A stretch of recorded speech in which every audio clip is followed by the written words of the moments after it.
చెరువులో పడినప్పుడు కాపాడే పారులేనమ్మా ఓంకార రూపంలో వచ్చి మార్కండేయుని కాపాడినవు ధర్మరాజుని రక్షించిన శివుడా తన మామ చేసిన పాపానికి నీవు క్షమలు పలికినవు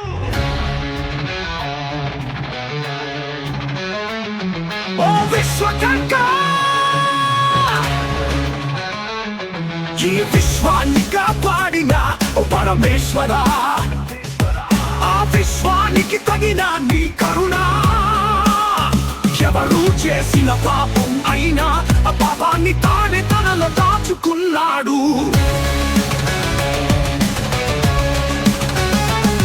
మా అమ్మ పార్వతమ్మను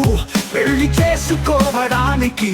నీవు నీ గణాలతో వచ్చి అమ్మ తల్లిదండ్రులు నిన్ను చూసి అగోరా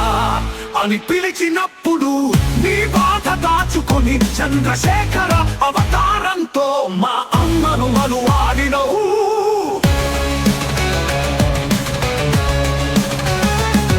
దాన్ని చూసి విశ్వమంతా సంతోషం అయింది కాని నీవు భూత గణాలతో తిరుగుతుంటే దాన్ని చూసి పార్వతమ్మ భయపడింది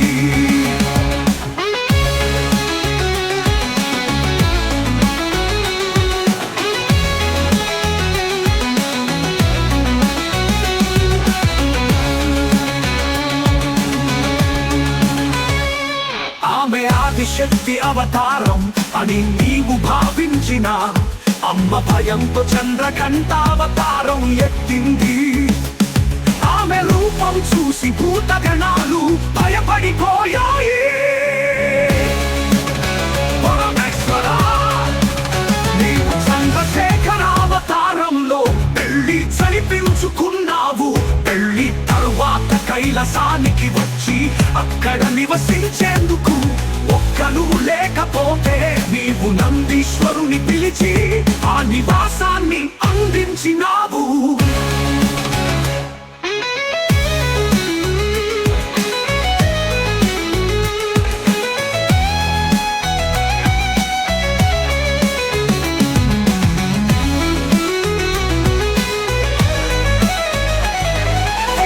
సతీదేవిని ముక్కలుగా చేసినప్పుడు